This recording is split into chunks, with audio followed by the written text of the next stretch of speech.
estamos ya dando acceso y gracias por la espera a todos los participantes de este nuevo foro de Log Consultancy. Estamos con nuestros invitados, Krista Rivas, Mariano de Alba. Bueno, esperamos que Fernando Posada se conecte en unos minutos, pero vamos a ir dando acceso a ustedes para comenzar este foro, bueno, ya en este momento. Entonces, en este momento vamos a invitar a que nuestro director de Log Consultancy, Giulio Cellini, dé unas palabras para iniciar la actividad y luego, bueno, continuamos. Muchísimas gracias, Pedro, y a todos los que ya están con nosotros. Realmente un placer esta nueva actividad del LOG, además sobre un tema muy importante para todos nosotros y que es noticia para, yo creo que no solamente en América Latina, sino en todas partes, la preocupación. Yo creo que de la humanidad entera por América Latina en un momento tan complejo donde producimos noticias y lamentablemente noticias en general para mal. De tal manera que bueno, hoy hemos invitado a grandes personas pues, que tienen conocimientos muy profundos sobre América Latina, invitados realmente de un calibre que nos llena de mucha honra, pues, que estén hoy con nosotros. Se trata, bueno, de Krista Rivas, que es querida amiga y que está pues en Paraguay y va a estar con nosotros. Ya los presentará nuestro moderador Pedro Cordero con detalles. Mariano de Alba, venezolano, y pues con nosotros, que también nos llena de mucho orgullo que esté hoy acá por su aquilatada experiencia y formación en cuanto al tema pues de las relaciones internacionales y muy particularmente su siempre robusto análisis sobre América Latina y además en representación de la casa, porque es el venezolano de nuestro panel.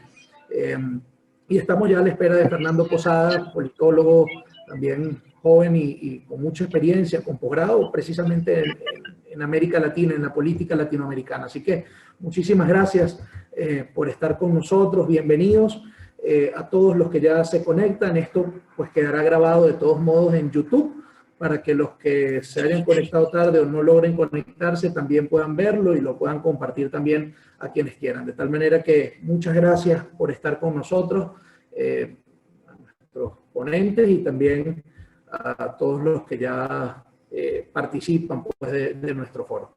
Muchísimas gracias, bienvenidos y espero que sea una buena experiencia este foro. Bueno, Julio, muchísimas gracias, bueno, por esas palabras para abrir este foro. Foro importantísimo, pues como comentaba Julio, la situación latinoamericana cada vez parece muchísima más adversa a niveles políticos, sociales, económicos, que, como decía muy bien, producimos noticias en vez de soluciones para el mundo. Y yo creo que juntos como personas que estamos involucradas y preocupadas por lo público, tenemos que buscar vías y caminos para solventar eso, o por lo menos dar soluciones en esos espacios donde nos desenvolvamos. Entonces, bueno, mi nombre es Pedro Cordero, estaré hoy moderando este foro. Muchísimas gracias a Krista y a Mariano por estar con nosotros nuevamente. En este momento, bueno, pasaré la palabra, pero antes, para presentar a nuestra primera ponente el día de hoy, Krista Rivas, es máster en resolución de conflictos, paz y desarrollo, especializada en Derecho Internacional de los Derechos Humanos por la UPAC, Universidad de las Naciones Unidas, columnista de la plataforma Diálogo Político, asesora de la Cámara de Diputados de Paraguay y directora ejecutiva de la Fundación Feliciano Martínez. Krista, el foro es tuyo, muchísimas gracias por estar aquí. Bueno, muchas gracias Pedro, hola Julio, Mariano, y bueno, a todos los presentes me honra iniciar. Me disculpan si se me corta un poco la transmisión porque estaba con algunos problemitas de conexión, pero bueno, siempre es un gusto participar de este tipo de eventos y sobre todo hablar de América Latina, nuestro continente que tiene tantos desafíos por delante. Y ya abro el paraguas si es que en algún momento me desvío un poco hacia dónde va América Latina y me voy por la idea de hacia dónde debería ir, ¿no? Siempre uno cuando es optimista a veces le sucede eso, pero bueno. Me gustaría empezar hablando de los procesos electorales recientes, sobre todo estos que vimos en este contexto de pandemia, que claramente han estado marcados por el COVID en cuanto a las formas, los protocolos, pero también en cuanto a los resultados, ¿no? La recalendarización de algunos comicios y el liderazgo o la falta de liderazgo en el manejo de la crisis sanitaria y económica han cambiado bastante el tablero, o al menos han incidido en los resultados, ¿no? Y un hecho llamativo que seguramente después vamos a profundizar, pero que quiero traer a la mesa, es el relato de fraude que se ha instalado con tanta facilidad en el continente, ¿verdad? Seguramente ustedes están pendientes también, igual que yo, de la proclamación o de los resultados oficiales que tengan en Perú, pero aparentemente es irreversible el triunfo de Castillo, y rápidamente sale Keiko a decir que hubo fraudes, a querer impugnar, creo que quiso impugnar como 800 actas que equivalen a 200.000 votos, según lo que estuve leyendo. Y no solamente hay una posición como de mal perdedor, ¿no? Sino también que hay una masa de gente, una ciudadanía que apoya ese relato. Y esto no lo vemos solamente ahora en Perú, o sea, lo vimos también en Ecuador, no sé si recordarán en la primera vuelta, cuando Yacu Pérez queda tercero y pasa al balotaje Guillermo Lasso, él habla de fraude. Claro, los resultados fueron súper ajustados, ¿no? Y bueno, si bien no son latinos, pero allí estamos también, ¿no? Lo vimos también en Estados Unidos, ¿no? Una democracia caracterizada por su solidez, que pone en duda que el presidente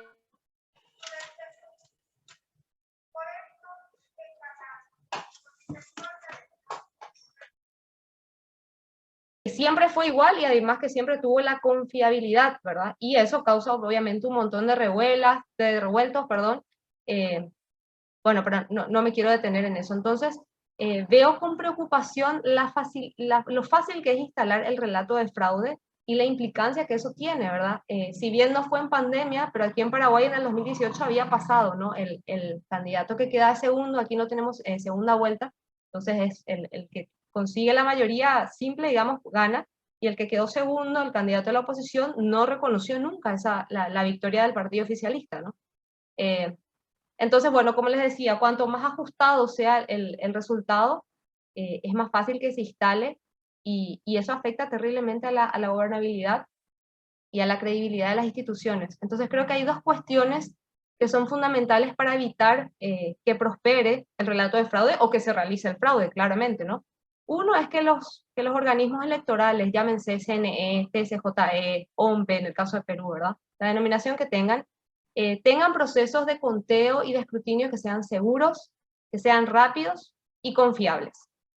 Y esto último de la confiabilidad tiene que estar avalado por las personas que estén al frente de estos organismos, ¿no? Entonces yo creo que es crucial que los países que tengan comicios cercanos pongan mucho énfasis no solamente en el proceso, en la credibilidad del proceso, sino también de las personas que estén al frente de estas instituciones. No podemos tener árbitros dudosos, ¿no?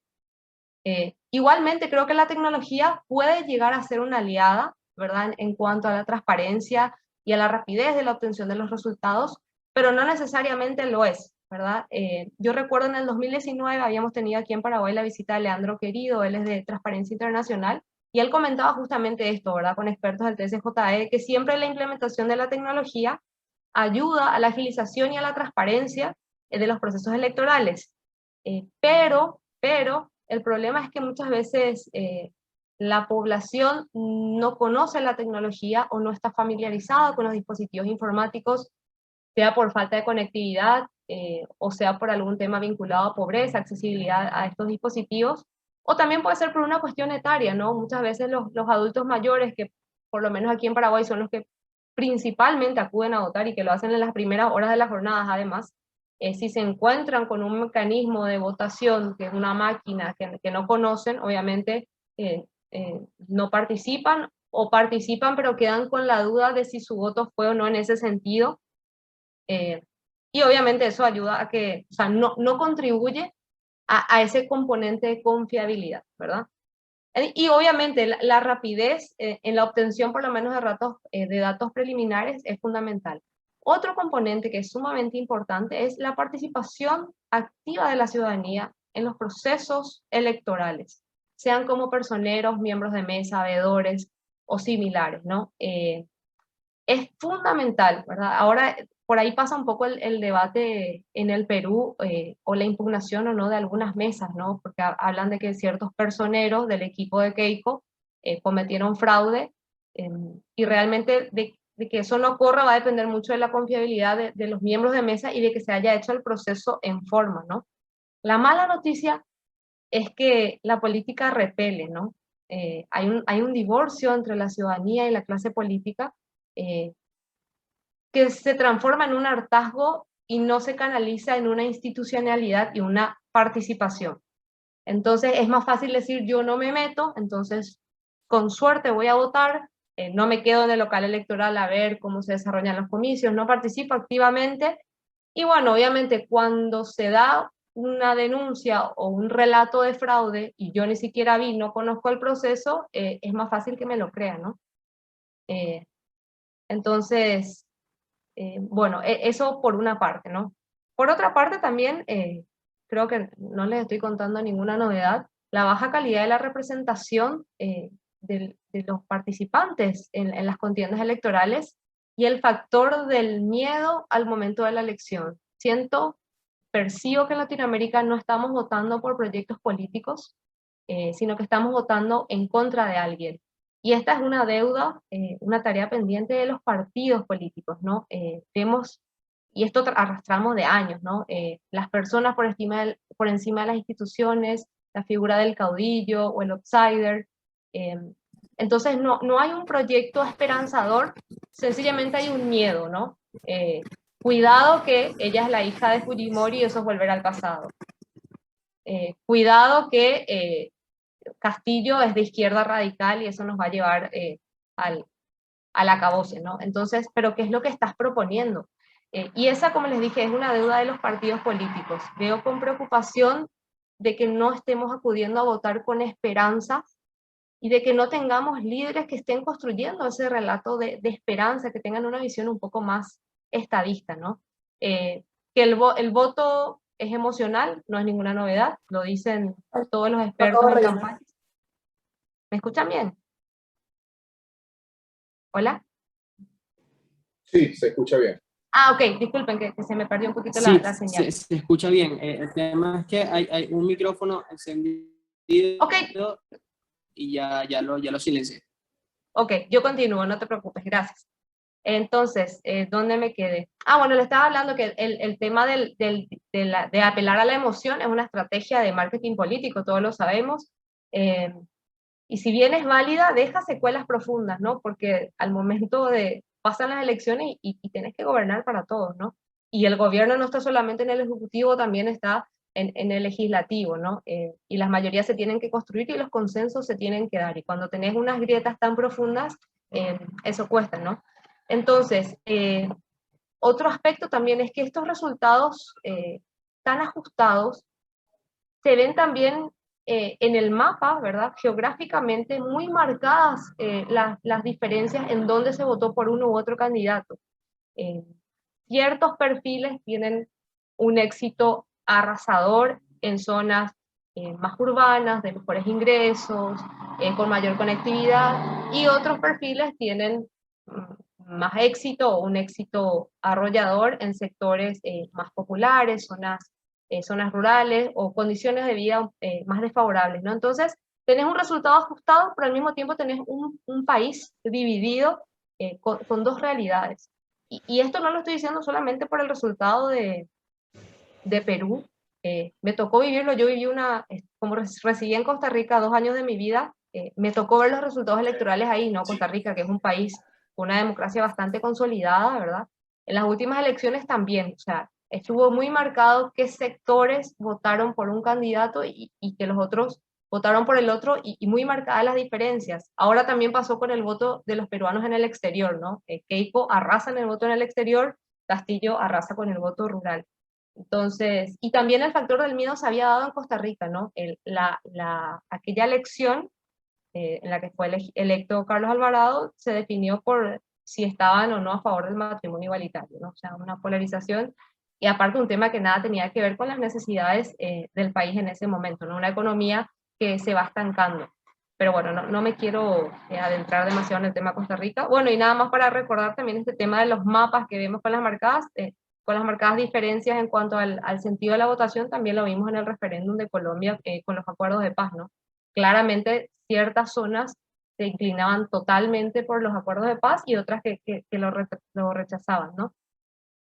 Entonces, estos mapas electorales, yo lo que creo es que lo que demuestran es la necesidad o la falta que hace el centro político, el justo medio, el consenso.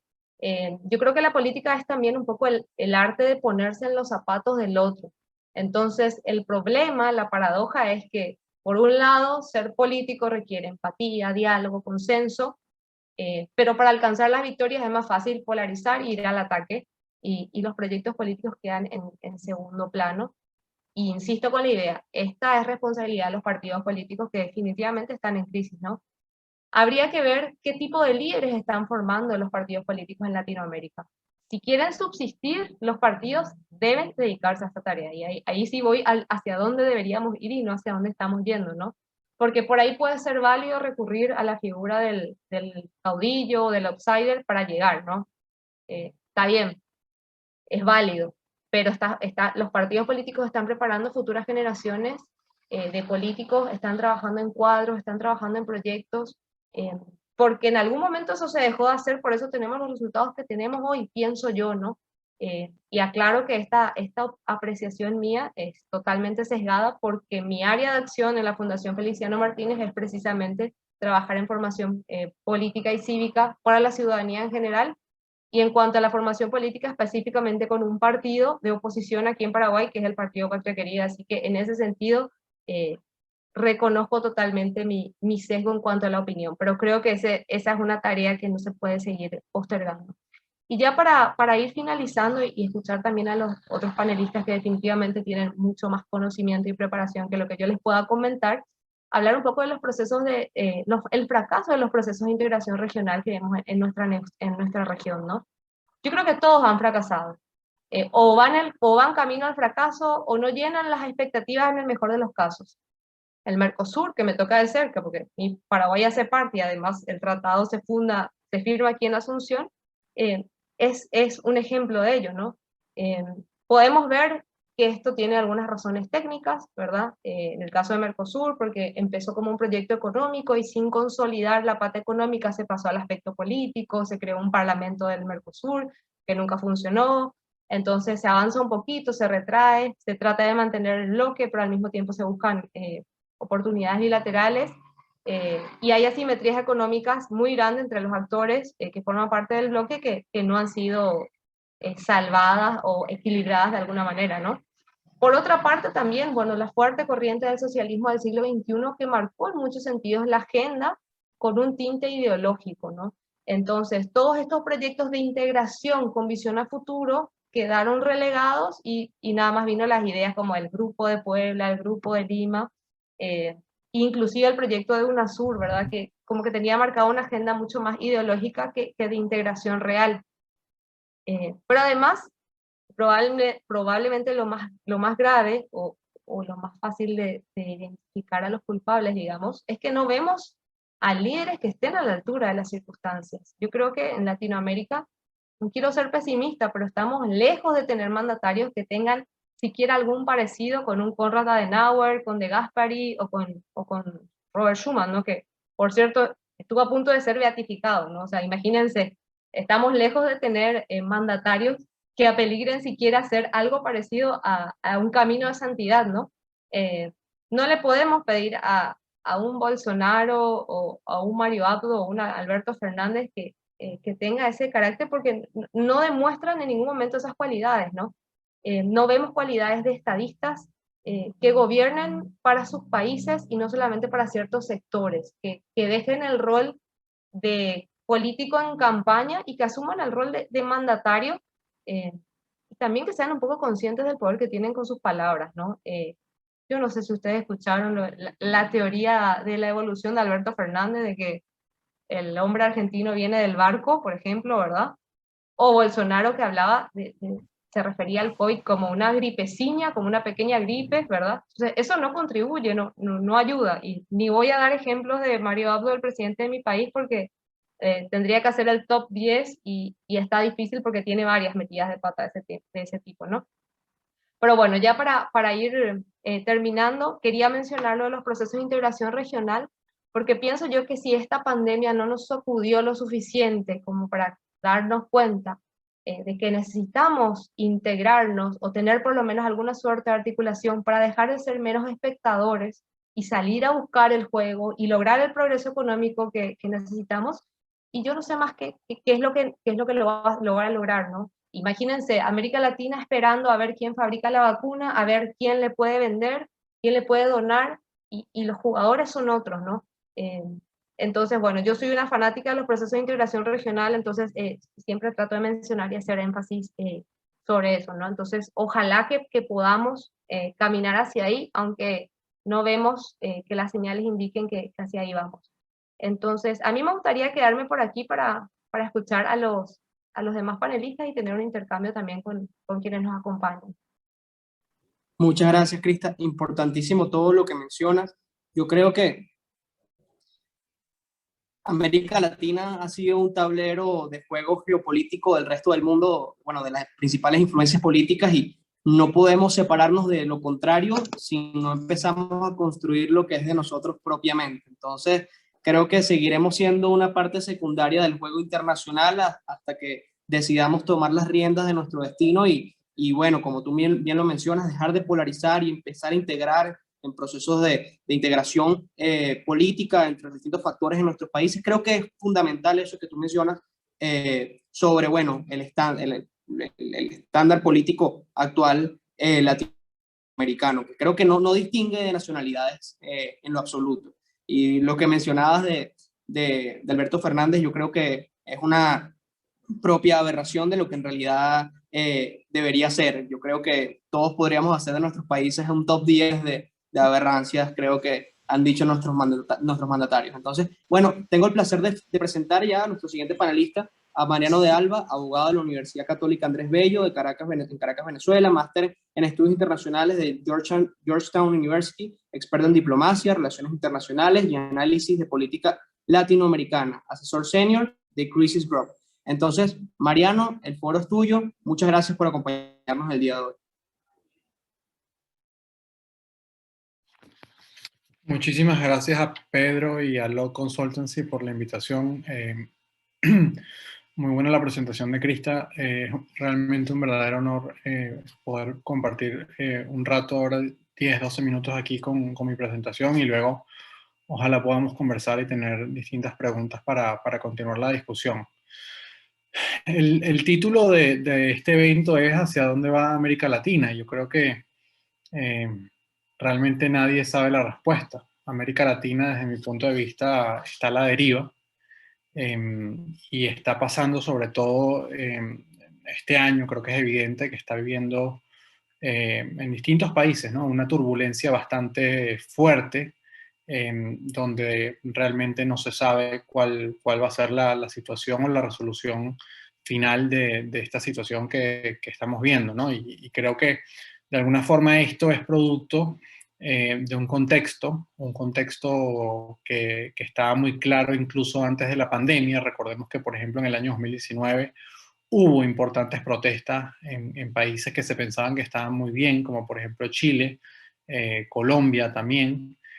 Luego llega la pandemia y de alguna forma eso obliga a una especie de pausa obligada, pero realmente los problemas estructurales que vive la región seguían ahí y más bien se profundizaron durante la pandemia, ¿no? Porque la pandemia trae una emergencia sanitaria de altísimo calibre, ¿no? En América Latina vive aproximadamente, pienso yo, como el 10% de la población mundial, pero el 30% de las muertes por COVID a nivel mundial se ocurrieron en América Latina, lo que habla de un impacto exorbitante de la pandemia que de alguna forma también denota una pésima respuesta, una pésima gestión de los gobiernos en tratar de lidiar con esa emergencia humanitaria. Y a eso se le suma, obviamente, la grave crisis económica que, bueno, ya venía desde antes, porque de alguna forma ese boom que se vivió entre, digamos, el año 2005 y el año 2015, el boom de las materias primas, ya venía en declive. Y ahora con la pandemia, América Latina se encuentra en una situación donde se da cuenta que está en franca desventaja quizás de la manera más obvia con países como Estados Unidos o la Unión Europea, que tienen una capacidad fiscal de imprimir dinero que no tiene América Latina. América Latina depende de su productividad y como hemos visto en Colombia, de tratar de aumentar impuestos, por ejemplo, para tratar de tener cierto dinero y atender la situación económica.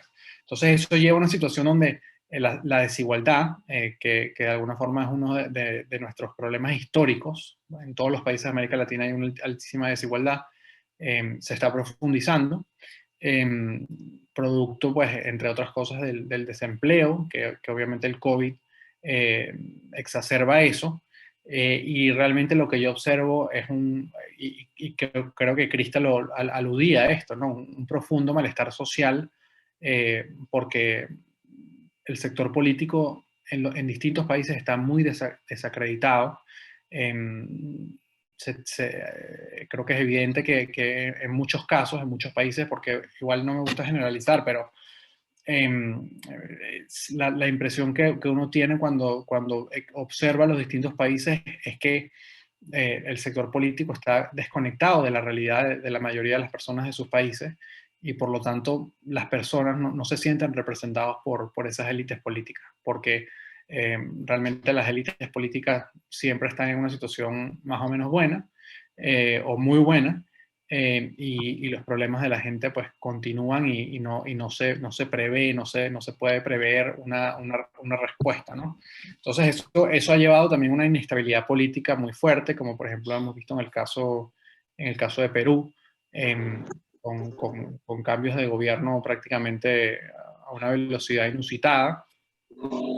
Y también quisiera hacer la referencia un poco al contexto, ¿no? Que es un contexto donde es evidente que Estados Unidos, desde hace mucho tiempo, pienso yo, de alguna forma se olvidó de América Latina, eh, diría yo desde comienzos de este nuevo siglo, y China, que es un actor internacional geopolítico emergente, pues empezó a ponerle mucha atención a América Latina y a tratar de redoblar su apuesta ahí. Esto lo hizo obviamente en condiciones que son cuestionables en términos de condiciones exigidas a los países, pero con una capacidad económica, la China, que no es para nada desdeñable. Yo creo que América Latina, los gobiernos de América Latina y América Latina en su conjunto, tuvo que haberse preparado mejor para tratar de surfear este escenario de competencia entre Estados Unidos y China y tratar de sacar provecho de esa competencia. Quizás uno de los aspectos que hemos visto en estos últimos años es que son pocos los gobiernos que de alguna forma han tratado de abordar este problema de la competencia entre Estados Unidos y China para sacar el provecho para sus ciudadanos, y más bien lo que hemos visto es en los últimos años un crecimiento de alguna forma de las alianzas ideológicas. Si el gobierno es de izquierda, pues entonces es mucho más cercano a China, muy crítico de Estados Unidos; si el gobierno es de derecha, viceversa. Y al final, de alguna forma, creo que la situación actual de América Latina hace muy evidente que nos guste o no, América Latina necesita trabajar muy de cerca con Estados Unidos, y también necesita de alguna forma pues las inversiones y el intercambio comercial con China. Sin saber balancear esas dos cosas, pues el desarrollo de América Latina creo que decrece su probabilidad. Y a esto hay que agregarle, pues, que también hay que mencionarlo, un debilitamiento muy fuerte de lo que conocemos o conocíamos como el orden liberal internacional, principalmente desde el punto de vista de las garantías democráticas. Y creo que en el caso de América Latina hemos visto y estamos viendo crecientes casos donde se hace evidente, pues, no solamente el debilitamiento, sino la destrucción actual absoluta, de la democracia. Casos paradigmáticos: Venezuela, Nicaragua, que en estos días también de alguna forma está muy en la palestra, y casos de alguna forma que están caminando hacia allá, y fíjense que de alguna forma de distinto signo ideológico, donde yo resaltaría varios elementos, ¿no? El auge del populismo, muy propio de nuestra región también, el auge del autoritarismo, que también lo mencionaba Crista, el caudillismo, el caudillo, el gran salvador, y el auge también de alguna forma de un hecho muy preocupante que yo pienso que se pensaba que la región había superado, digamos, a inicios de los años 90, que era la militarización, la participación muy activa de los militares en la política. Eso pareciera, luego de la salida de Pinochet en Chile, parecía que eso iba a quedar atrás, que en América Latina el sector militar a grandes rasgos iba a estar profesionalizado. Pero no, hemos visto que no, en los últimos 20 años los militares cada vez están más en la política, y eso no solamente ha ocurrido en gobiernos de izquierda, como por ejemplo pues Venezuela, ahora en México con AMLO, sino también en gobiernos de derecha con Bolsonaro, por ejemplo, que básicamente era él y los militares, su vicepresidente era un militar muy importante, etcétera, etcétera, hasta hace algún tiempo. Entonces, bueno, ese es el contexto. Y rescatar un poco lo de la década perdida, que yo sí creo que de alguna forma ahora es que estamos viendo las consecuencias. ¿Por qué? Porque América Latina en general disfrutó una época muy buena. Estoy pendiente aquí del tiempo, pero se me tranca el celular, me quedan 4 minutos. De una época muy buena donde de alguna forma hubo crecimiento económico por lo que ya decíamos, el boom de las materias primas. Se redujo en buena medida la pobreza en muchos países, pero no se atendió, no se resolvieron los problemas estructurales de la fragilidad, de la desigualdad, y al caer eso, al acabarse el boom de las materias primas, pues entonces vuelven a surgir los problemas estructurales que tenemos, ¿no? Y no solamente es el tema pues de la desigualdad o la fragilidad de la estabilidad económica y de las personas, sino que también vimos cosas como que hubo mayor intervención estatal, pero no necesariamente para proveer servicios, empezando por la salud pública, sino para mayor intervención estatal para que ciertos actores y ciertas élites se enriquecieran y proliferaron o siguen proliferando casos muy importantes de corrupción. Hubo un crecimiento económico en líneas generales en América Latina entre el año 2005 y el año 2015, pero ese crecimiento económico no se tradujo en mayor inversión en tecnología, en ciencia, diversificación de la economía, de las fuentes de ingreso de los distintos países. Seguimos siendo una región que no es tanto productiva, sino extractiva, con el agregado de que pues ahora a eso se le suma el tema del cambio climático. Y vuelvo al tema de la democracia, ¿no? Creo que hubo muchas elecciones entre el año 2005 y el año 2015, pero como todos sabemos, elecciones no necesariamente se traducen en un fortalecimiento del Estado de Derecho, de reglas claras, de algo que también mencionaba Crista, que creo que es muy importante, que es la búsqueda de los consensos.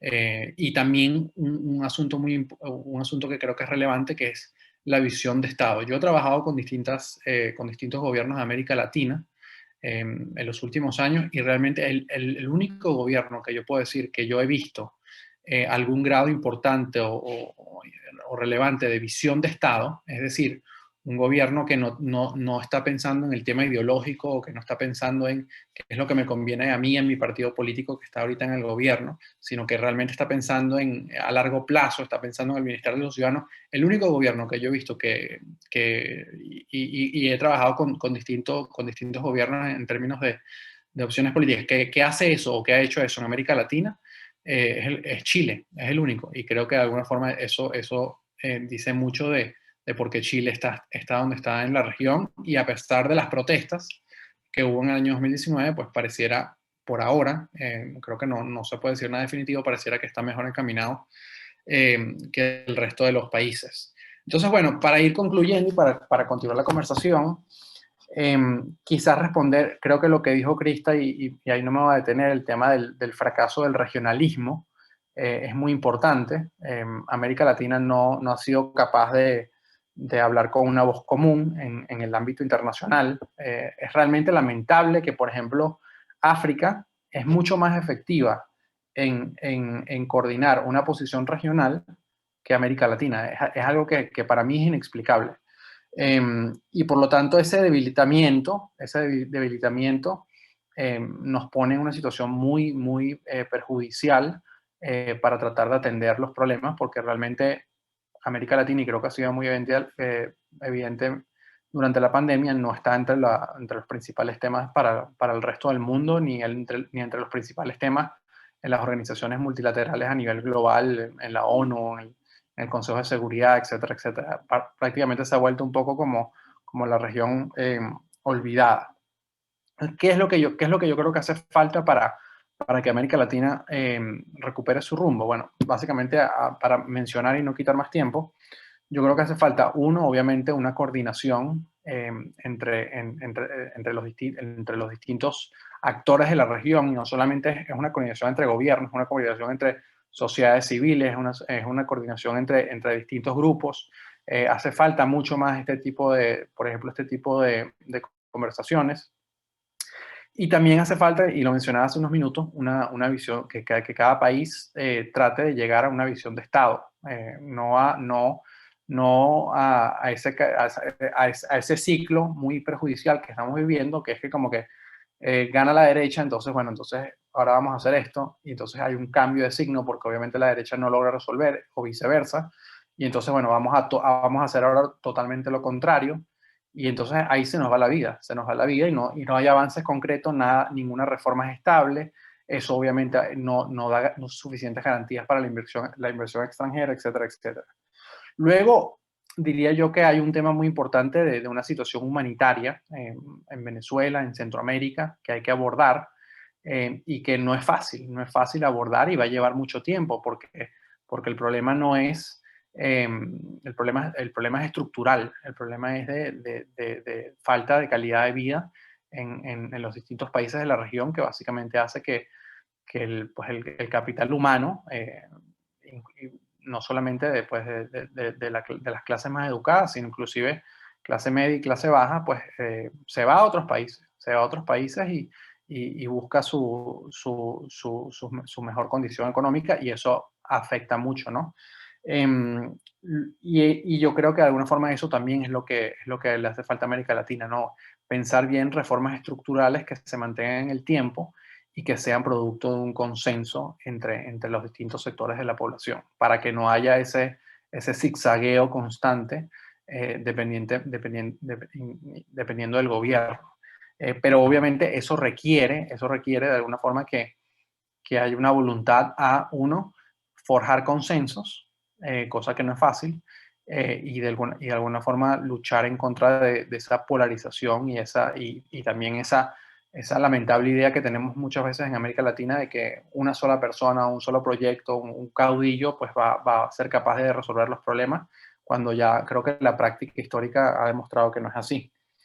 Entonces, bueno, lo dejo hasta ahí y pasamos ahora a no sé si llegó el próximo ponente o vamos a pasar directamente a las preguntas. Muchísimas gracias. No, Mariano, muchísimas gracias.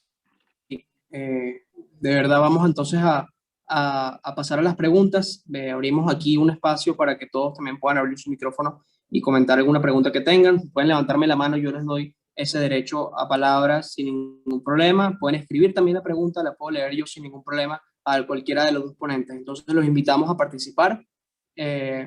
Y bueno, aquí tenemos una pregunta de Ernesto Maita. Si tienes posibilidad de prender tu micrófono, puedes hacer tu pregunta. Buenas tardes, buenas noches ya. ¿Me escuchan? Perfectamente. Ok, bueno, de verdad que es un privilegio estar en este foro con un contexto tan interesante que estamos viviendo en Latinoamérica.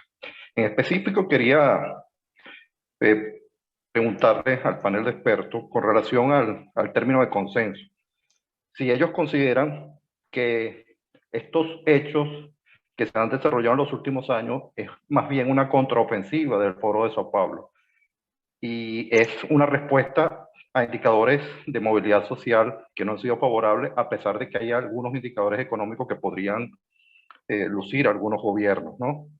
Si vemos en el caso del Foro de San Pablo, que tuvo una reunión el 30 de enero del 2021, ellos hablan de un escenario latinoamericano y caribeño que demanda aún más atención, y hablan de avanzar en acciones de demanda por la independencia de todas las naciones americanas que aún se encuentran bajo un poder externo. Y cierran con avanzar en la construcción de una región latinoamericana y caribeña verdaderamente libre y soberana. Más no hablan de producción, hablan como una reacción a lo que han sido las políticas económicas de muchos de los gobiernos de Latinoamérica. Muchas gracias, Ernesto, por la pregunta. Crista, Mariano, cualquiera que quiera responder la pregunta, adelante.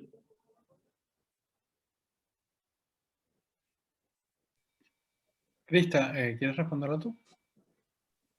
Ok, y es lo que dicen, ¿no? O sea, sí se comenta eso, pero también hay otra contraofensiva del otro lado, digamos, ¿no? No solamente el Foro de San Paulo y solamente la izquierda quienes están recurriendo a esta polarización y a esta lucha, ¿no? A estas revueltas. Dicen que sí, no me consta y la verdad es que no. Yo soy muy cuidadosa al momento de opinar y de formar la opinión en ese sentido, ¿no? Pero sí, de lo que menciona Ernesto, me llama la atención, o sea, rescato lo de ser libres, pero no hablar de producción, ¿no? O sea, también hay que saber ser libres y ese es un camino que tenemos que transitar los latinoamericanos, ¿no? Y entender que la gratuidad de los servicios y de las cosas, alguien la paga. Nosotros, es muy fácil instalar en la mente del latino que lo gratis, como que no lo paga nadie y en realidad lo pagamos todos. Ese desconocimiento de que la cosa pública no es que sea de una entelequia, sino que es de todos, es lo que nos falta un poquito, ¿no? Así que creo que no puedo responder directamente esa pregunta porque no lo sé, no estoy segura, pero sí me parece que es una reflexión válida eso que mencionaba Ernesto, ¿no? Tal vez Mariano pueda tener una respuesta más pertinente o acertada.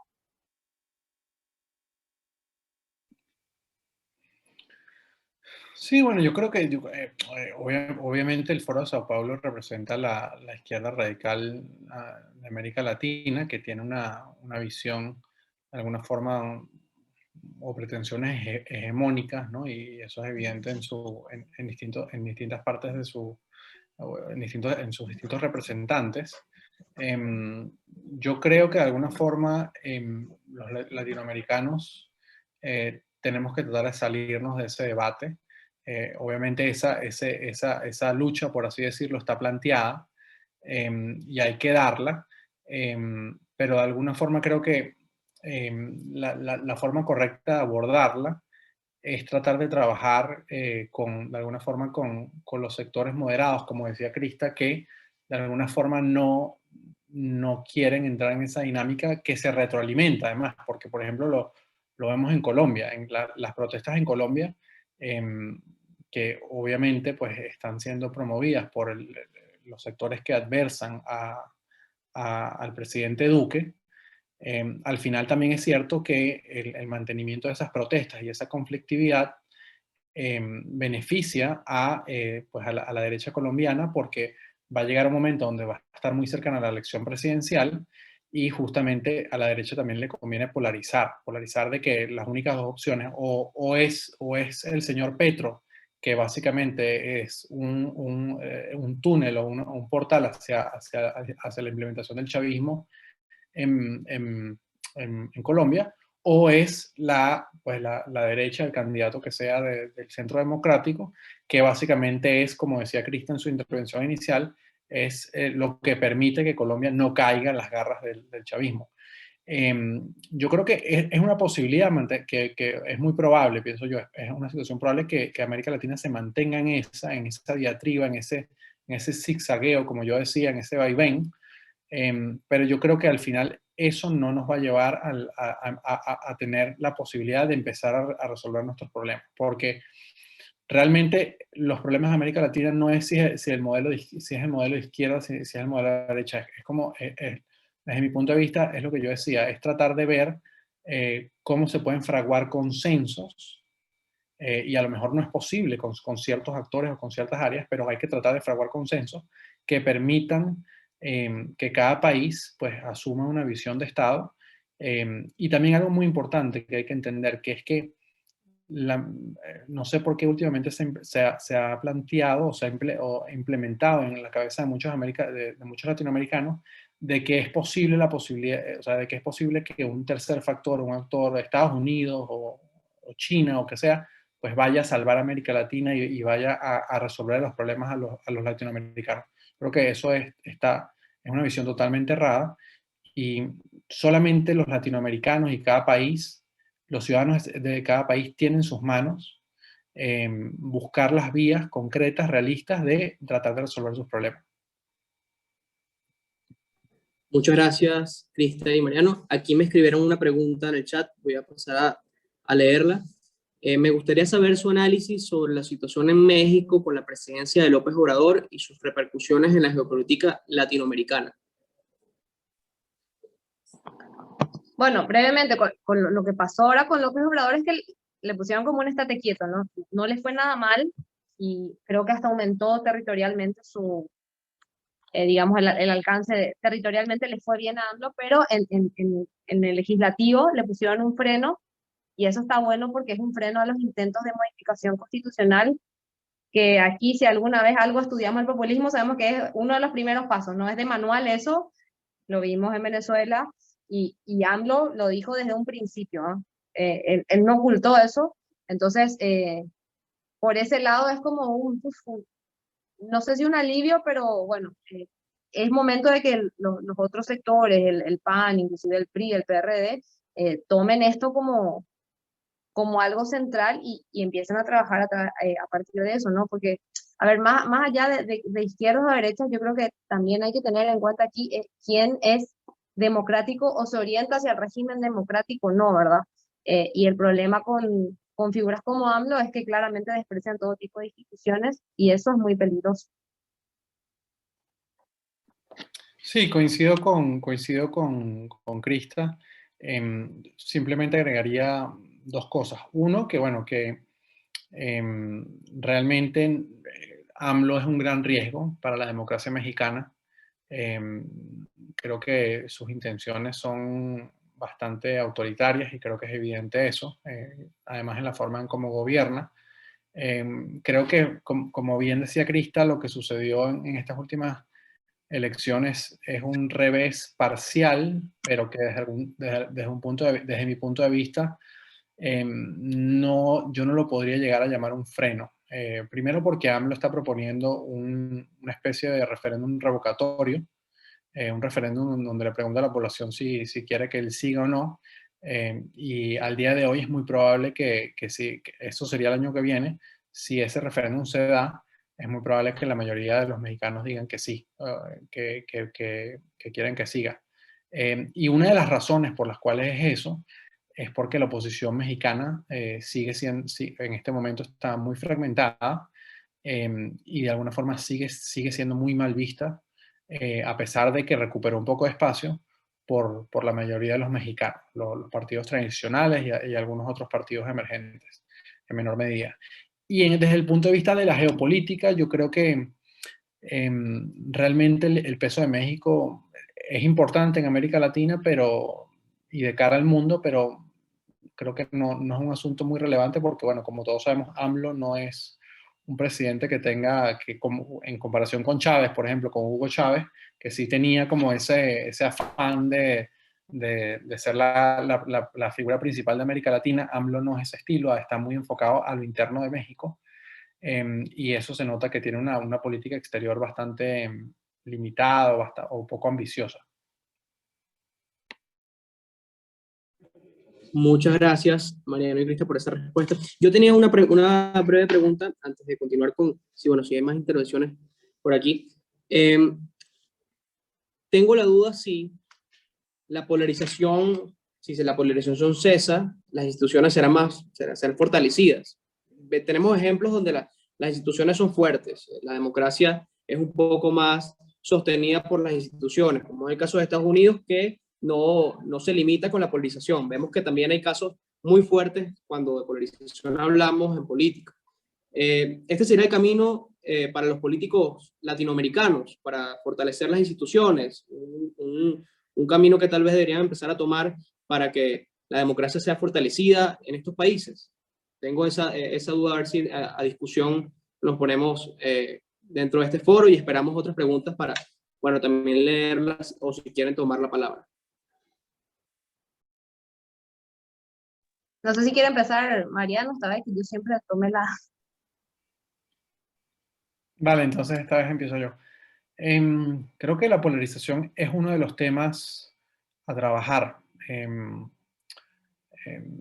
Yo creo que de alguna forma la polarización es algo normal que existe. El problema es cuando básicamente se cae en una especie de círculo vicioso de que únicamente la polarización es lo que determina de alguna forma la respuesta a cualquier problema, y también la opinión de los ciudadanos. Y se cae mucho en ese juego de ellos contra nosotros, y no se evalúa realmente pues, los problemas concretos, los debates concretos, y cómo resolver los problemas que afronta la región y que afronta cada uno de los países, que son problemas muy profundos y que son problemas estructurales.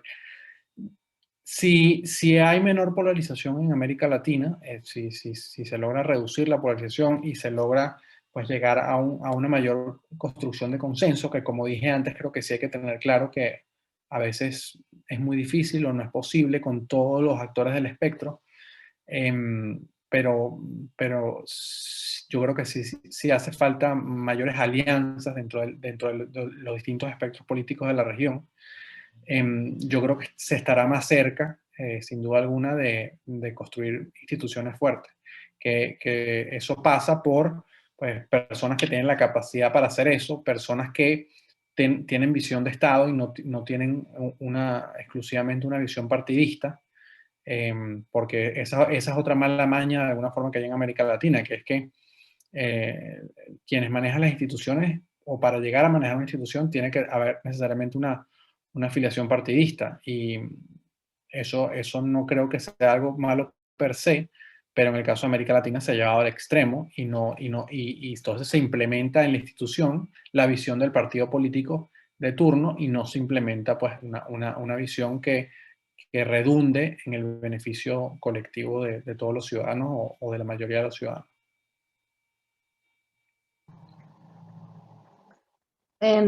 Para enriquecer un poco lo que menciona Mariano, me viene a la cabeza un ejemplo que de verdad no sé si es causa o efecto, que es el de la calle Pou en Uruguay, ¿no? Ahí fue la campaña en donde él fue electo, fue de propuestas, y fue una construcción totalmente política, y si bien hubo una confrontación, porque así tienen que ser las contiendas, ¿no? Si no da gusto, la verdad, a mí me encanta la política. Pero yo creo que sin caer en el populismo. Ahora, yo no sé si eso es que redunda en mayor institucionalidad en la República Oriental, en Uruguay, o si creo que es más bien a la inversa, ¿no? Que por la institucionalidad y la tradición democrática que tienen en ese país, es que las figuras políticas no se prestan a ese juego, ¿no?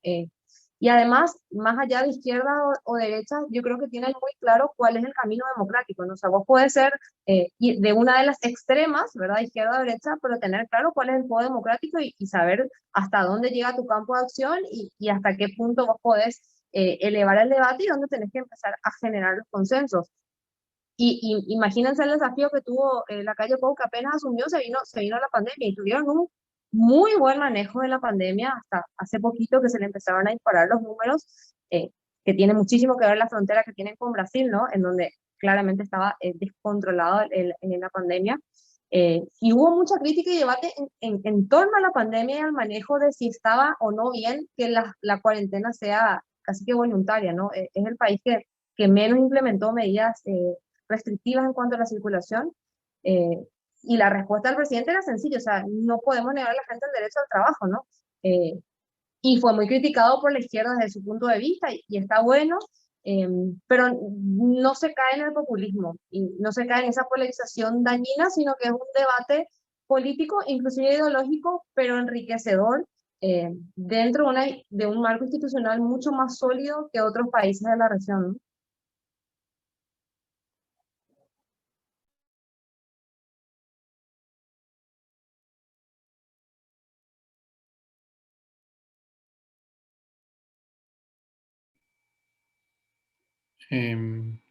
Pedro, seguimos. Sí, creo que se le cayó la conexión. Vamos a pasar a una pregunta. No, se me cayó, fue a mí un momentico, disculpe. A Maximiliano tiene una pregunta, tiene la mano levantada. Adelante, Maximiliano. Gracias, Pedro. Bueno, ante todo, también felicitar a Crista y a Mariano. Me parece que ha sido muy pertinente la presentación que han dado. Y yo lo pude escribir, pero creo que prefiero hablarlo porque un poco son dos preguntas en una. La primera es, ¿consideran que este auge a partir de lo que acaba de pasar en Perú con el señor Castillo y lo que se ha presentado con lo que está pasando, ya sabemos, con Maduro, AMLO y todo como este auge del eje bolivariano que se vio en su momento, en el 2008, y la pregunta, la primera era, ¿ustedes consideran que vamos a llegar a un punto como el de 2008, cuando estaba Kirchner, Evo Morales, el expresidente fallecido Chávez, o sienten que la escalada en este caso de la izquierda va a ser un poco menor? Y la segunda pregunta era que a partir de eso, y creo que lo tocaron en un punto a lo largo de la ponencia, era el fracaso de nuestros procesos de integración. Siempre vemos, creo que lo más outstanding, como lo más relevante, siempre ha sido la Unión Europea. Y nosotros nos hemos quedado, yo como internacionalista, o sea, me he cansado de estudiar el tema de la integración y estamos atascados en el primer escalón, que es las zonas de libre comercio. ¿Cuándo o consideran ustedes que sea posible que alcancemos, aunque sea una unión aduanera o, en el mejor de los casos, bueno, una unión económica a partir de estos consensos? ¿Consideran que es probable a corto o mediano plazo? A corto no, pero por lo menos a mediano. Esas eran las dos preguntas. Muchísimas gracias.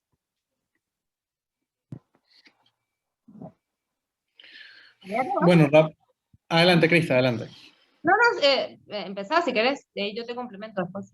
Vale, no, bueno, rápidamente. El tema de integración, yo creo que hay que olvidarse en este momento de eso. Creo que no me atrevería a decir que hasta en el largo plazo no lo veo muy probable. O sea, no lo veo probable hasta en el largo plazo. Creo que cada país individualmente tiene muchas cosas que resolver primero antes de plantearse algo tan ambicioso como eso. Las experiencias que ha habido, las más ambiciosas, por así decirlo, han fracasado. Y han fracasado parcialmente. Una de las razones es por esto que venimos hablando, ¿no? Que es que de alguna forma no hay en los países visión de Estado, sino lo que hay es pues ese zigzagueo dependiendo de quién se hace con la presidencia. América Latina es una región muy presidencialista, donde los presidentes tienen un poder, creo yo, exorbitante, demasiado amplio, y eso de alguna forma atenta, eso es un problema estructural que tenemos, eso atenta contra la búsqueda de consensos, porque el que gana la presidencia piensa que básicamente se hizo con la propiedad del país y quiere imponer en muchos casos su proyecto, o se olvida de importantes sectores de la población, etcétera, etcétera, ¿no? Entonces yo creo que el tema de la integración es un tema que va a tomar mucho trabajo y va a tomar mucho tiempo, y Maximiliano, yo supongo que tú eres muy joven, me atrevería a decir que si se vuelve un tema relevante va a ser cuando quizás ya tengas 40, 50 años, para ser optimista. Y la primera pregunta se la dejo a Crista. Me dejaste la más difícil. Bueno, si llegaríamos al 2018 y ojalá que no, es lo que te podría decir, ojalá que no. A ver, en Ecuador ganó Lazo, ¿ok? En Brasil está Bolsonaro y yo no sé cómo que tanto se está articulando la izquierda, creo que se está articulando bastante, ¿no? Siempre en torno a Lula. Y bueno, el resto de los países ya sabemos cómo por dónde están. En Bolivia, que parecía que iba a ir por un camino más moderado, finalmente otra vez se instala sector más de izquierda. Desearía que no. Es muy difícil responder eso porque, bueno, habría que ver cómo se están jugando, cómo se están dando las campañas en cada país y no conozco a profundidad. Uruguay también, que es el paísito más chiquitito acá, que yo lo veo bastante bien, o sea, una transición hacia un modelo más libre, bien, ¿no? Pero sí hay una preocupación latente que es que cuando la gente mete en la misma bolsa a todos los políticos, ¿verdad? A la clase política, es capaz de votar a cualquier cosa, inclusive a algo peor, ¿ok? Que creo que es lo que le pasó un poco a México con AMLO, ¿no? Entonces, si eso peor que va a venir es de un extremo al otro, no sabemos, pero la amenaza del populismo, que puede ser de izquierda o de derecha, no desaparece.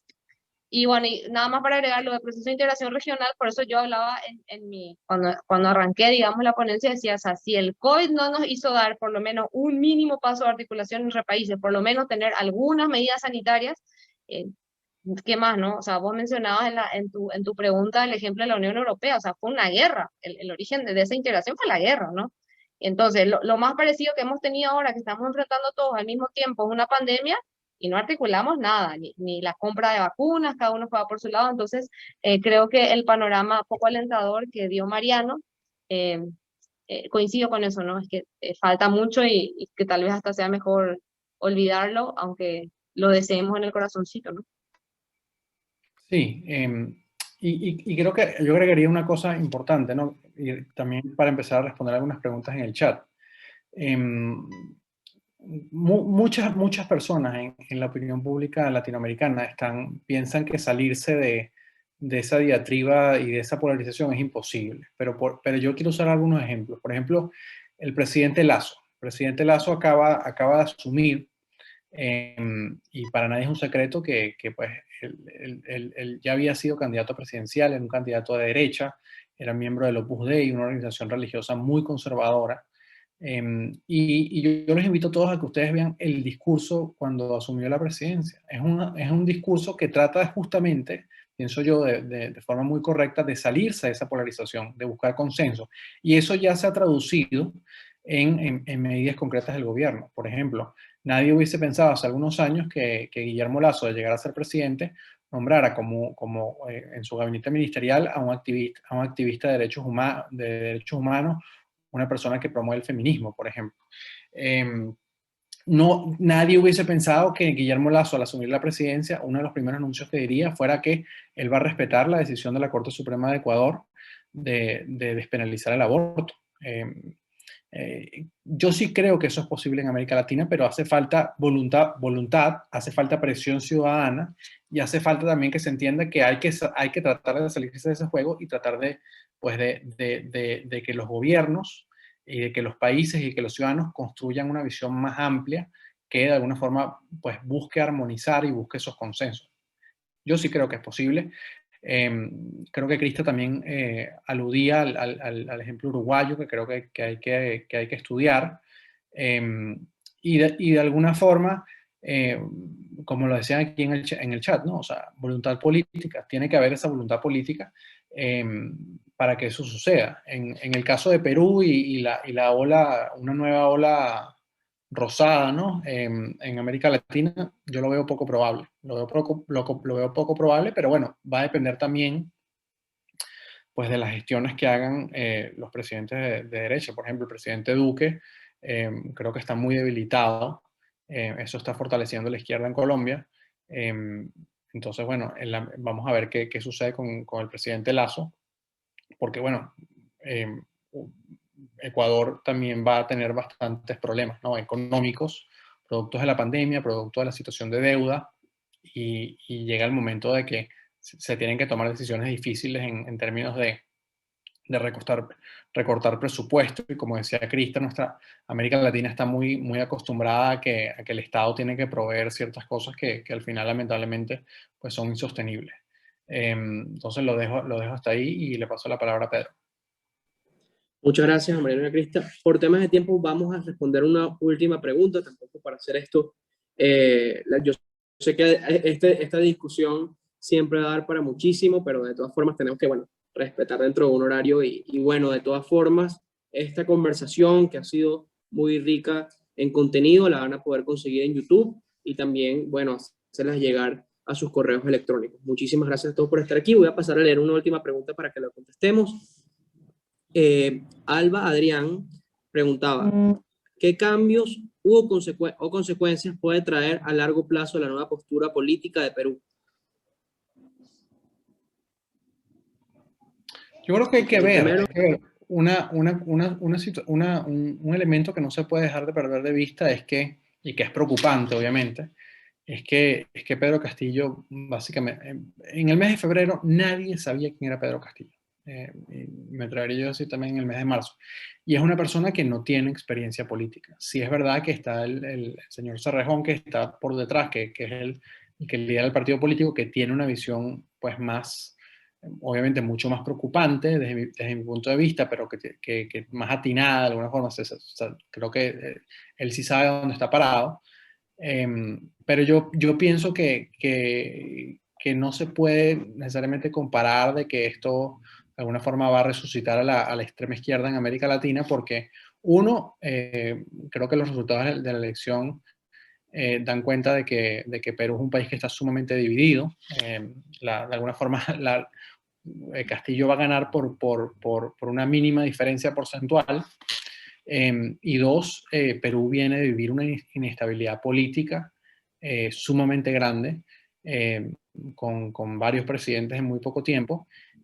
Por lo tanto, si Castillo no produce resultados en el corto plazo, creo que esa inestabilidad va a seguir. Entonces, veo yo muy difícil que Pedro Castillo, por lo que yo lo he visto hasta ahora, pero bueno, realmente no, creo que prácticamente nadie lo conoce bien, pero de lo que se puede observar hasta ahora, yo no veo que él tenga la capacidad de liderar un proyecto de regional o inyectarle un nuevo impulso a la extrema izquierda latinoamericana.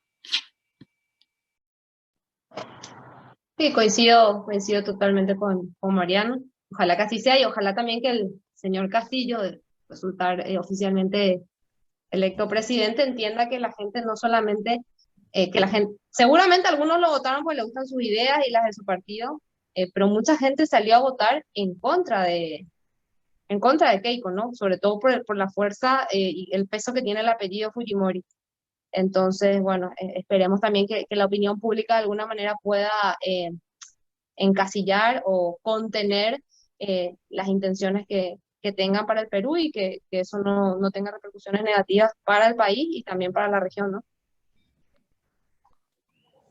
Ah, llegó Fernando. Aquí estamos, no hemos tenido la conexión. buenísimo. La conexión aquí a internet no estaba a favor mío esta Justamente noche. se acaba de conectar con nosotros. No se preocupe, pues, Fernando. como- Le voy a presentar entonces para que comience su ponencia y bueno, cerrar con su ponencia este foro, aprovechar que usted está aquí. Bueno, Fernando Posada, politólogo de la Universidad de los Andes en Colombia, con máster en política latinoamericana en the University College of London y columnista del Tiempo. Entonces, Fernando, el foro es tuyo. Muchísimas gracias por estar aquí. No, usted, muchas gracias. Lamento que en ese momento pues, no he tenido a mi favor la conexión a internet esta noche, pero por lo menos pues poderme conectar un momento con ustedes y poder hacer parte de esta discusión que de verdad estoy muy agradecido que me hayan tenido en cuenta. Así que feliz de poder entrar en los temas de discusión que en este momento pues han sido discutidos por todos ustedes en este momento. En Colombia pues, estamos viviendo una crisis profundamente grave en este momento, que no es tan ajena a lo que está pasando en el resto de América Latina. Estamos viendo un proceso de polarización social por una parte, de radicalización de la ciudadanía. Estamos viendo un proceso también de descontento y yo creo que un elemento que va a ser fundamental también para entender lo que está pasando en Colombia, que tiene que ver con la pérdida de la confianza. Estamos viendo un fenómeno de pérdida de confianza en las instituciones, incluso en instituciones que siempre han mantenido credibilidad ante la ciudadanía, como tiene que ver con instituciones como las Fuerzas Armadas, que aquí en Colombia han sido supremamente respetadas y con una muy amplia credibilidad ante la ciudadanía en los últimos 20 años.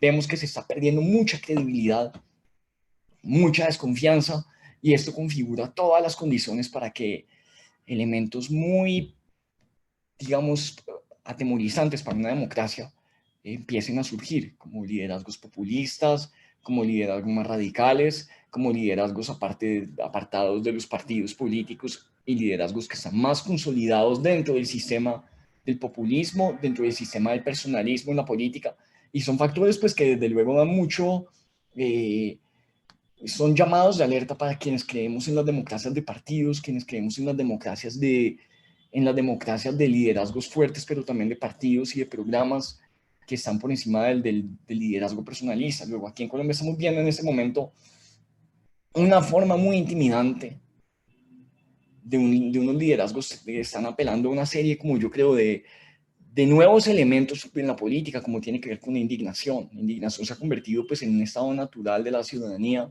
permanente, como tiene que ver también con el uso de formas más radicales en la protesta que estamos viendo con frecuencia, que también que pasó en Chile. Es decir, aquí hay un fenómeno de protesta pacífica por una parte, pero también hay un fenómeno de protesta que no es tan pacífica en otros manifestantes, que no es el caso mayoritario desde luego, pero que sí es un rasgo que estamos viendo en muchas protestas en el país, que fue lo que vimos también en Chile cuando destruyeron básicamente el metro de Santiago.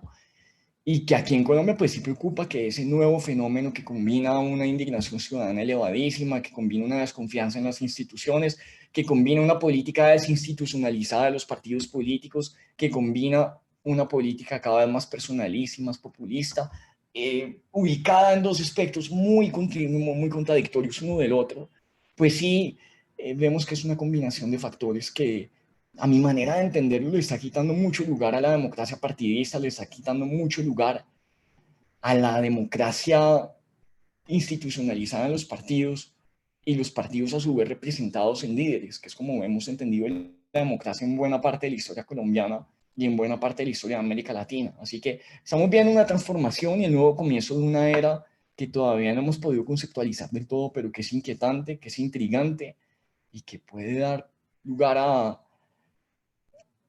digamos, escenarios muy poco prometedores y a escenarios más oscuros, que es lo que muchos tememos en ese momento en Colombia. Así que no sé qué inquietudes puedan tener ustedes sobre lo que está pasando en Colombia en ese momento.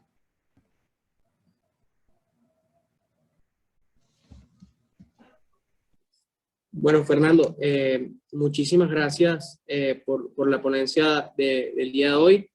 Podemos dar chance a una pregunta breve, si existe dentro del foro, para finalizar ya la intervención. Pues nos hemos excedido un poco del tiempo, pero si existe alguna pregunta, la aceptamos, somos todos oídos. Pueden levantar la mano o escribirla en el chat, yo la puedo pasar a leer. Entonces, vale, aquí tenemos una pregunta.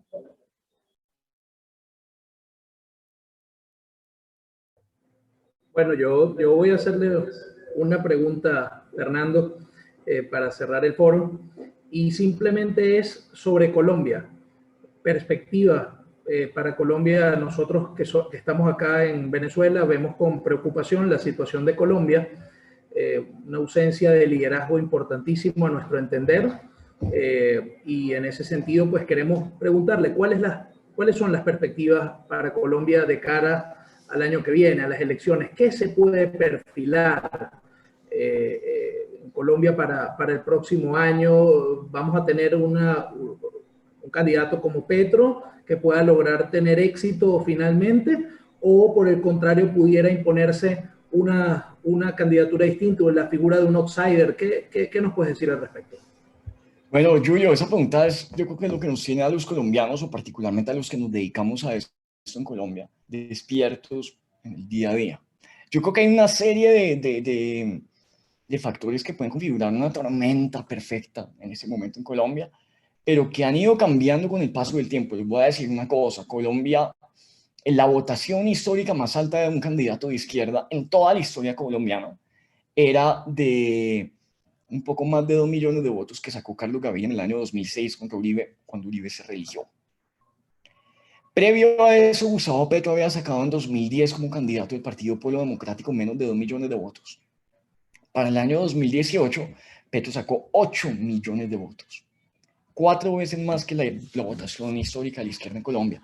Y eso nos da señales de que hay una transformación política en un país como Colombia, que es un país históricamente de derecha, históricamente conservador, de gobiernos bipartidistas de izquierda, de partido liberal y conservador, que nunca ha tenido un gobierno de una izquierda populista, que nunca ha tenido una izquierda dictatorial, que nunca, a pesar de los muchos intentos que hubo, pues tuvo un triunfo de una izquierda revolucionaria.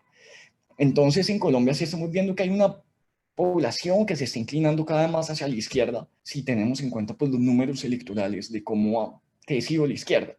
Para las encuestas, todas las encuestas en este momento arrojan a Gustavo Petro como primer lugar en la intención de voto para la presidencia.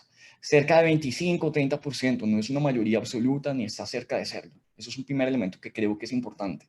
En Colombia no se gana la presidencia como la ganó Allende en 1970 en Chile, con el 29% de los votos por ser una mayoría simple. Aquí hay que tener una mayoría absoluta. Y Petro es un candidato que lleva haciendo una política que genera muchos temores en muchos sectores de la ciudadanía, con toda la razón. Es decir, aquí tenemos a Petro que ha dado peleas contra la libertad de prensa en muchos momentos. A Petro le hemos tenido también en muchos momentos dando peleas contra el empresariado colombiano, haciendo anuncios que en caso de ser presidente de Colombia, pues sí generarían inestabilidad. Y yo creo que eso puede ser controvertido por alguien que lo apoye, pero yo sí creo que Petro representa una serie de peligros para Colombia y yo no caigo en la narrativa de que nos vamos a volver como lo que es Venezuela hoy en día, pero yo sí creo que Petro representa una serie de peligros desde su discurso a lo que requiere una Colombia que va avanzando poco a poco hacia la prosperidad, hacia el bienestar, hacia la reducción de la pobreza, hacia el mejoramiento de las condiciones de vida, hacia la inversión extranjera creciente, hacia el desarrollo de una industria nacional. Así que yo sí creo que en ese sentido pues tenemos ese primer reto, que es una candidatura de Petro que representa muchos de esos fenómenos de izquierda latinoamericana que quizás no queramos repetir algunos de ellos aquí en Colombia.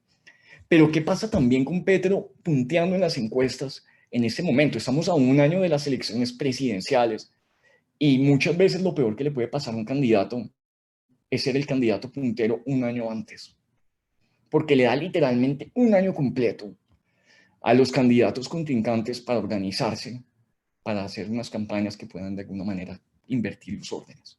Entonces yo creo que eso para Petro no es del todo bueno, puntear en las encuestas desde tanto tiempo de anticipación. Número 2, Petro ha sido uno de los líderes políticos más visibles que han convocado al paro nacional que estamos hoy en día viviendo en Colombia. Y esto no le salió tan bien como él esperaba. Él creía que el paro nacional podía ser una especie como de vanguardia de la campaña y demostrarle a la ciudadanía pues, que él tenía mucho apoyo en las calles. Lo que terminó pasando es que también el paro nacional se salió de control. Se salió de control de la fuerza pública, del gobierno nacional y de la oposición y del propio Comité Nacional que convoca el paro. Y eso es peligroso en muchos sentidos, particularmente porque un paro de estos que lleva a bloqueos en las vías, a bloqueos humanitarios, pues lleva muchos estragos que terminan desgastando a la ciudadanía. Entonces, claro que el paro tiene mucho apoyo ciudadano, pero no es una buena receta para un candidato que ya tiene ese apoyo de la izquierda hace mucho tiempo, pero que ahora está buscando tener apoyos de sectores de centro e incluso de derecha. Y eso no lo va a conseguir un candidato mientras que el país está incendiado, radicalizado, mientras que las vías están incomunicadas, mientras que hay desabastecimiento, no hay gasolina, no hay alimentos, los negocios se están quebrando, aumenta el desempleo, que son factores propios de un paro como el que está viviendo Colombia en ese momento. Así que Petro en ese momento, si ustedes ven los pronunciamientos recientes de él, yo creo que es fundamental entenderlo y analizarlo, porque Petro por primera vez en mucho tiempo está diciendo yo ya no apoyo el paro nacional en la modalidad de los bloqueos, de las barricadas que estamos viendo en muchas ciudades, porque sabemos pues que él está teniendo una lectura de los números, de las encuestas, que le permiten entender que esto no es un buen pronóstico para él como candidato que viene punteando en las encuestas, que le quita intención de voto, que le aumenta su imagen desfavorable en sectores que él tiene que conquistar para que voten por él en un sistema de mayoría absoluta para la segunda vuelta. Así que un candidato como Petro debería estar buscando crear confianza, ampliar los sectores de la ciudadanía que están interesados en votar por él, conquistar la confianza de los empresarios. Si usted fuera Gustavo Petro, lo primero que debería estar haciendo en ese momento en Colombia sería ganarse la confianza del sector industrial colombiano, de los empresarios, de los bancos, ¿sí? de ver cómo logra que lo apoyen o que por lo menos no le tengan tanto miedo. Pero lo que está pasando es lo contrario. Petro está invitando a participar en el paro diciendo no compren las gaseosas que produce tal grupo, no usen los bancos que promueve tal otro grupo, y eso va a hacer muy difícil que un sector de la ciudadanía que requiere sentir confianza, pues lo apoye de alguna manera. Entonces yo creo que esto que estamos viendo en Colombia, a nivel internacional, obviamente manda un mensaje que la izquierda colombiana se está fortaleciendo, se está consolidando, está saliendo a las calles, y es muy válido ese mensaje. Pero hay que leer el paro también en el otro sentido. El paro está fortaleciendo a la derecha colombiana, que exige nuevamente un discurso de mano dura, de orden, de seguridad, de intervención de la fuerza pública. ¿Y eso quién lo representa en Colombia? Lo representa el partido del expresidente Álvaro Uribe, que está en el poder con un gobierno no muy fuerte, que es el gobierno de Iván Duque. Y eso lo que termina haciendo es que sectores de la política colombiana, sectores y actores que se habían visto debilitados en los años recientes con un mal gobierno de derecha, pues vuelven a recuperar banderas y vuelven a ofrecer lo que han sabido ofrecer históricamente en Colombia, que es el orden, que es la seguridad, que es la llamada mano dura. Y yo creo que es este paro nacional, lejos de ser simplemente pues un fortalecimiento de una izquierda que va a llegar al poder, yo lo veo también como una forma en que una derecha que nos ha gobernado mal, que ha tenido muchos escándalos de corrupción, vuelva a conseguir una serie de banderas que había perdido desde la consolidación del proceso de paz con las FARC y pues más recientemente con un gobierno de Duque que no ha sido para nada popular. Así que yo creo que si ustedes leen las alocuciones de Petro, si ustedes ven de alguna manera lo que él dice en esos videos refiriéndose a la ciudadanía, es un candidato que también tiene algo de miedo porque sabe que el factor del paro nacional se le puede devolver a él como candidato, le puede quitar popularidad, le puede quitar intención de voto y sobre todo puede fortalecer a una derecha que se había quedado sin discurso y a un electorado de derecha que se puede radicalizar en la medida en que el paro siga siendo violento. Muchas gracias, Fernando, pues, por llegar y acompañarnos en este foro. Bueno, ya lamentablemente tenemos que cerrar. Esto quedará grabado para YouTube. De todas formas, también se les puede hacer llegar a través de correo el link para que puedan acceder a esta rica conversación que tuvimos durante ya 1 hora y media. Creo que podríamos hablar muchísimo más tiempo sobre nuestra convulsionada Latinoamérica, pero bueno, teníamos el tiempo en contra. Fernando Posada, muchas gracias por asistir. Crista Rivas, Mariano de Alba, muy agradecidos de Log Consultas y con ustedes. Y bueno, esperemos que estos espacios sigan creciendo y que podamos tener más espacios de discusión para poder analizar nuestra región y el mundo desde la óptica que lo hemos hecho. Muchas gracias a todos por conectarse de igual forma y esperamos que hayan disfrutado de este foro. Pero muchísimas gracias a ustedes por la invitación. Me alegra que finalmente pude participar en la última parte de esta discusión. A Crista, a Julio, a Mariano, a todos, muchísimas gracias a quienes nos han acompañado hasta ahora. Muchas Gracias a gracias. tu Un saludo a todos. Gracias a mis panelistas y a Log por generar el espacio y vuelvan a invitar pronto, que está bueno. Muchísimas gracias. Está muy bonito, ¿no? Nos volvemos a ver. Muchísimas gracias. A la orden de todos acá en Caracas. Qué gusto, qué lindo. Un abrazo hasta Caracas, entonces. Que Seguro. estén bien. Cuídense mucho. Que se repitan. Que se repitan. Sí. Cuídense. Un abrazo grandote. Saludos. Chao. Chao.